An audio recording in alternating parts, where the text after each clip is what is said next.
စွာဖွင့်လှစ်ခြင်းအခမ်းအနားအစီအစဉ်ကိုစတင်လိုက်ကြရအောင်လားရှင်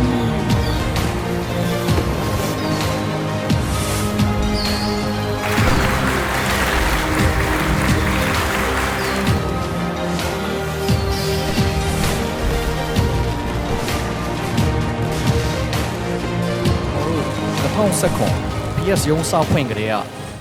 ခုချိန်ထိကျွန်တော်တို့စင်ဆက်မပြတ်ရုံရုံကြီးကြီးနဲ့အားပေးကြတဲ့မိတ်ဆွေများတဦးတယောက်ချင်းစီကိုအထူးကျေးဇူးတင်ကြောင်းပြောကြားရင်းညီကုန်းချုပ်ပါရစေ။